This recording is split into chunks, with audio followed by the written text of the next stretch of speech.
The thing that sets it apart from all other addictions is the fact that you cannot just stop. With food, they're kind of always tickling that temptation. I have an admission. I am an addict. I'm a food addict.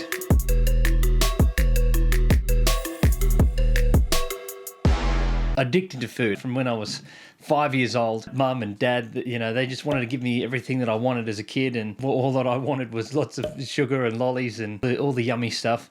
And I just got hooked on it real fast. Loved just indulging in seconds and thirds of everything, and I always look forward to the big Chinese banquets, and hooked me real early. And and I think that I always will be. I always will be, even though years later ended up, losing 30 kilos and now I'm, obviously a trainer and a coach and do all that now. I tell you, if you'd spoken to my teenage self and told them that this is where I would be and this is what I'd be doing, that's the last thing that anyone would think. And I definitely wouldn't have thought that for myself either. I couldn't think of anything worse than exercise as well. I didn't play any sport when I was growing up. I did anything I could to get out of it. I mean, it all goes in part and parcel with the lazy lifestyle. But now I'm completely different. Firstly, I want to say as well, I don't really think that accepting that label as an addict is actually a good thing. Suggesting that I'm an addict and I always will be. It's an identity that we take on, and then that identity, it makes it easy to make excuses, say, oh, I'm an addict, and then blame that. So I don't really think that that's helpful. So I'm kind of being a bit playful with it, but I do recognize that it's something that is always there. Your neurology always is familiar with that way of living and remembers having enjoyed that activity so much, and it's just you can fall into it all the time. I think to be more accurate is to say that that tendency is always there. That tendency to fall into that overindulgence and really be hooked into that trance of just consistently overeating and just sort of living so unconsciously. And that doesn't mean that's who I am. But it means that tendency is there, so I'm not going to think, oh, well, I got this and it's never going to be a problem ever again. Whenever that arrogance slips in for me, then I know that ends up becoming a problem. It means that I end up taking it too lightly, not giving it the attention that it deserves. And it can so easily just sort of spiral out of control, and then all of a sudden you're back. This is something that I do not deserve any sympathy for. I just think it is valuable to respect the power of these things, so that when it comes up, I'm not allowing myself to go down that road too far, because I respect the fact that it's at any time I could be pulled back into that lifestyle, because this is a really powerful addiction. It really is. The thing that sets it apart from all other addictions is the fact that you cannot just stop. When it comes to smoking and drinking and drugs and all that, you can just stop. You don't need it. It does not need it to sustain your life. But with food, you have to. So you're always tickling that temptation, tickling those neurons that sort of remember how much fun it was, and just stirring up all this temptation. It's very powerful. So because you always are so close to it, so close, all you need to do is have a little bit more, whether it be just extra servings of food and indulging in that and feeling good about feeling really full. Even on good food, that can be addictive.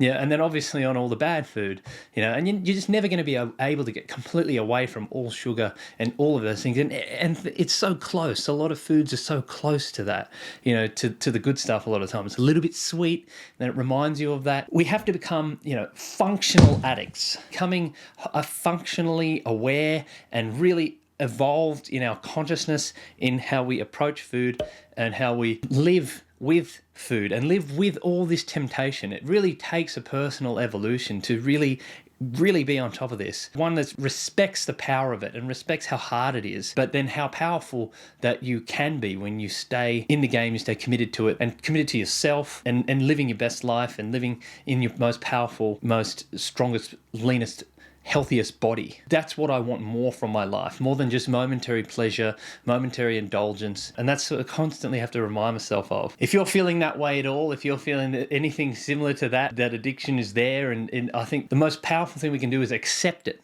accept it and integrate it and live with it alongside it, not constantly fight it. Fighting it is just going to make you feel disempowered, sad, and just unable to make any change. And that is not a good place to be. Respecting it, living alongside it, working with it. This is powerful stuff that makes a huge difference. Some of the things I do to make sure that I'm in a good relationship with my eating, and not with my addiction, is to consider the actual purpose of food. To keep that in your head and your heart. Is this just entertainment? Am I just doing this for entertainment or for energy to nourish my body, to make me feel better? In a previous video, we're talking about how, food is a drug, and, just eating things like Snickers and cakes and, and any sort of junk foods, things that we actually know are bad, but we just do them anyway because it feels good. And that's an unconscious thought. I think people don't consciously think that. It's just unconsciously, if you really think about it, that's what's going on. No one's silly enough to think that cheesecake is good for you, but you do it anyway because it feels good. Now, just stopping and just owning that thought, bringing that unconscious thought into conscious thought, something that some people would call being mindful, to have alongside the act of eating a consideration, because normally it's just mindless to just eat. I mean, it's a very unconscious activity, eating. It's at the brain stem. Eat, mate, survive. Food is about survival, and it's not something that we bring a lot of logical thought to. What is this for? Is it useful? And it's something we didn't have to think about in old times. There wasn't enough food to have to worry about that. But this environment we live in now just requires an extra level of thought. Abundance has become toxic. It has become something that is damaging to our health, just having way too much. And it's a very unique modern problem, but it is what it is.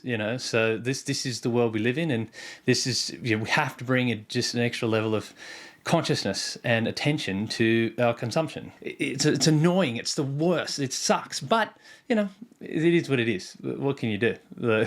So something that I do is to bring this extra level of consciousness to things is obviously just to track. Now, I've talked about that a lot on this channel, and and what I'm saying is track when you're eating well, track when you're not eating well, the good stuff, the bad stuff, and even the bad stuff I think is actually more important to track, because it's that act of taking responsibility for it, for just seeing how bad it really is.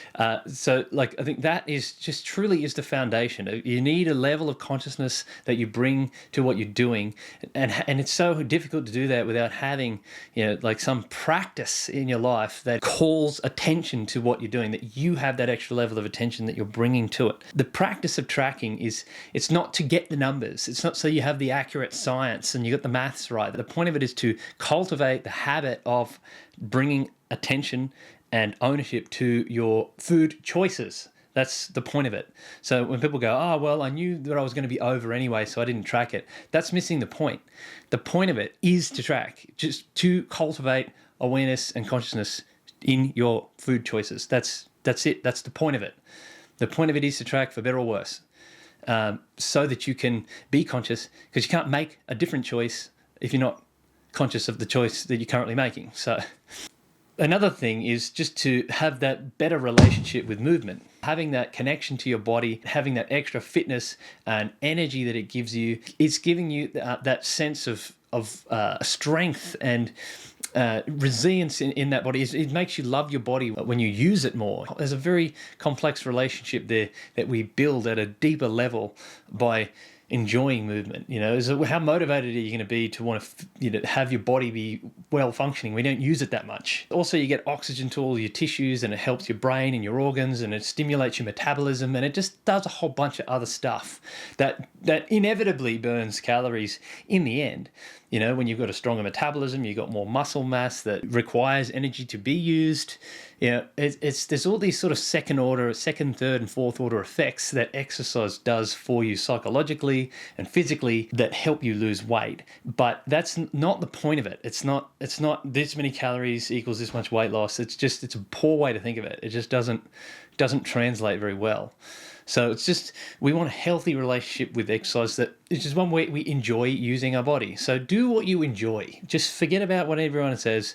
Just explore stuff you like and do what you enjoy, and then slowly, sort of be maybe moving towards things that are really helpful, like, putting your body under load, doing some resistance training and strengthening the joints and doing that sort of thing. But just do a little bit is still really, really beneficial and helps you build that better relationship with your body. So if you enjoyed that, give it a like and subscribe, and ask me anything you want down in the comments section below, and I'll see you next time.